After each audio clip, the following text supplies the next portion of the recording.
kala, terdapat sebuah cerita tentang kakak beradik bernama Nolbu dan Hengbu. Mereka berasal dari keluarga yang berada. Masing-masing dari mereka telah memiliki keluarga, namun mereka tinggal di satu rumah yang sama.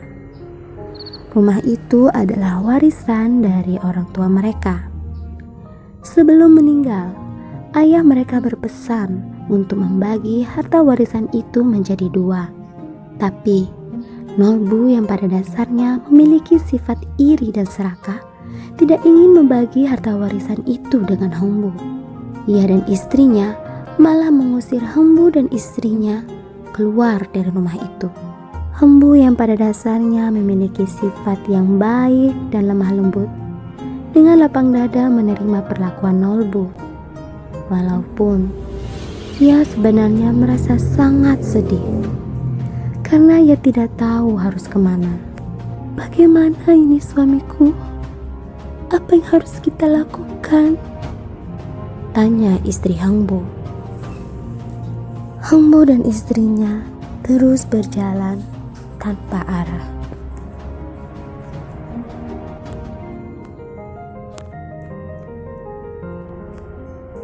Akhirnya mereka menemukan sebuah gubuk di dalam hutan. Mereka lalu tinggal di gubuk itu. Meskipun hidup mereka sangat sederhana, mereka sama sekali tidak pernah mengeluh. Mereka pun hidup sangat bahagia karena hal itu. Suatu hari, ada gerombolan burung layang-layang yang hinggap di atap gubuk Hengbu. Rupanya, ada seekor ular yang mengganggu mereka. Salah satu burung layang-layang akhirnya terluka kakinya hingga tak bisa berjalan. Hengbu dan istrinya dengan sigap langsung menolong burung layang-layang itu. Tanpa lupa, mereka juga menyingkirkan ular yang jahat itu. Aku akan merawat burung ini sampai ia sembuh, ujar istri Hengbu. Mereka pun akhirnya merawat burung itu dengan sangat baik. Burung itu pun sembuh dan bisa terbang kembali, meskipun kakinya masih sedikit pincang. Burung itu lalu terbang menemui Ratu Burung. Ia menceritakan seluruh kebaikan keluarga Hengbu. Sungguh sangat baik keluarga Hengbu itu. Kau harus memberikan hadiah kepada mereka, ujar Ratu Burung. Ratu Burung lalu memberikan sebuah biji berwarna putih. Ia memerintahkan burung layang-layang untuk menghadiahkan biji tersebut kepada keluarga Hengbu. Berikan ini kepada Hengbu, pinta Ratu Burung. Dengan segera, burung layang-layang itu kembali ke gubuk Hengbu. Ia menjatuhkan biji itu tepat di ladang milik Hengbu. Ladang itu terletak di depan gubuk Hengbu. Biji itu adalah biji ajaib. Semoga kalian menyukainya, ujar burung layang-layang sambil berlalu. Beberapa hari kemudian, biji ajaib itu tumbuh menjadi pohon yang sangat besar. Hal itu tentu saja membuat Hengbu dan istrinya takjub. Pohon itu juga berbuah aneh dan amat besar. Ayo kita belah salah satu dari buah pohon ini, suamiku. Hengbu dan istrinya langsung membelah buah pohon itu. Tak disangka, buah itu berisikan banyak sekali emas yang berkilau. Hal itu membuat Hengbu dan istrinya sangat gembira. Coba kita buka lagi buah berikutnya, ucap Hengbu. Hengbu kembali membelah buah berikutnya. Lagi-lagi, buah itu berisikan hal yang tidak pernah mereka duga. Buah kedua berisikan kain sutra yang sangat indah. Betapa senangnya Hengbu dan istrinya. Kemudian Hengbu membuka buah berikutnya. Buah ketiga berisi peralatan yang sangat cantik dan mewah.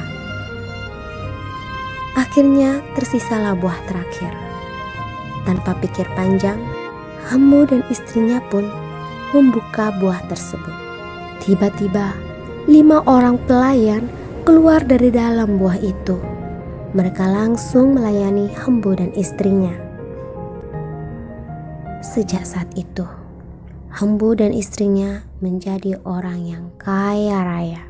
Hembu sangat berterima kasih kepada burung layang-layang. Padahal dulu Hembu menolong bukan tanpa mengharap imbalan. Tak butuh waktu yang lama, kabar akan kekayaan Hembu terdengar sampai ke telinga Nolbu kakaknya. Nolbu tentu menjadi sangat penasaran bagaimana adiknya bisa menjadi kaya raya. Aku akan menemui Hembu dan menanyakan apa yang membuatnya menjadi kaya, ujar Nolbu kepada istrinya. Mereka pun pergi ke rumah Hembu. Hembu yang telah diperlakukan dengan jahat oleh Nolbu tetap menyambut Nolbu dan istrinya dengan hangat di rumahnya yang megah. Tanpa basa-basi, Nolbu langsung mengutarakan maksud kedatangannya. Dan tanpa rasa curiga, Hembu pun bercerita tanpa melewatkan sedikit pun apa yang telah ia alami. Ia menceritakan bahwa kekayaannya itu karena dia telah menolong seekor burung layang-layang yang pincang. Seketika itu, timbullah ide jahat Nolbu. Ia memikirkan suatu ide yang licik. Suatu hari, ia mengumpulkan beberapa batu-batu kecil. Kemudian, ia mencari segerombolan burung layang-layang. Batu-batu kecil itu pun ia lemparkan ke arah burung layang-layang tersebut. Tak butuh waktu lama, salah satu burung layang-layang pun terjatuh hingga kakinya patah. Nolbu sangat senang dan bergegas mengambil burung itu. Ia menyuruh istrinya untuk merawat burung itu sampai burung itu sembuh. Setelah burung layang-layang itu sembuh, Nolbu dan istrinya melepaskannya. Burung tersebut langsung menemui Ratu Burung. Ia menceritakan semua yang telah diperbuat Nolbu kepadanya. Tentu saja, mendengar cerita itu, Ratu Burung amat marah. Ia tidak pernah menyangka Nolbu bisa dengan sengaja mencelakakan burung layang-layang. Berikan sebutir biji hitam ini kepada Nolbu. Dia pantas mendapatkannya, ujar Ratu Burung. Burung layang-layang pun pergi ke rumah Nolbu. Ia menjatuhkan biji hitam itu tepat di depan rumah Nolbu. Dalam beberapa hari, biji itu pun tumbuh besar dan berbuah. Buahnya berwarna hitam. Tapi Nolbu dan istrinya tidak terlalu memperdulikan hal tersebut. Mereka sudah cukup senang dan tak sabar ingin membelah buah-buah itu. Nolbu pun membuka buah pertama. Disangka yang keluar adalah lumpur yang berbau busuk. Lumpur-lumpur itu terlempar ke arah Nolbu dan istrinya. Nolbu dan istrinya pun menjadi sangat kesal. Tapi mereka tidak berhenti di situ. Mereka tetap semangat membuka buah kedua. Buah kedua berisikan sesuatu yang tak kalah mengejutkan. Buah itu berisi hantu. Bahkan hantu-hantu itu membawa pedang. Mereka sangat menakutkan. Tapi tidak hanya itu. Semakin terkejutlah Nolbu dan istrinya saat membuka buah ketiga. Karena ternyata buah ketiga berisi banyak sekali ular dan katak. Binatang-binatang itu dengan cepat menyebar ke seluruh penjuru rumah. Melihat apa yang telah terjadi kepada mereka, Nolbu dan istrinya pun akhirnya tersadar. Mereka tiba-tiba teringat akan apa yang telah mereka perbuat selama ini kepada Hembu. Mereka pun menyesal telah berbuat jahat selama ini. Mereka pun akhirnya memutuskan untuk pergi ke rumah Hembu. Mereka meminta maaf atas segala apa yang telah mereka lakukan selama ini. Hembu dan istrinya menyambut mereka dengan baik dan memaafkan segala apa yang telah mereka lakukan. Sejak saat itu, Hembu dan Nolbu pun tinggal bersama. Mereka hidup rukun dan damai.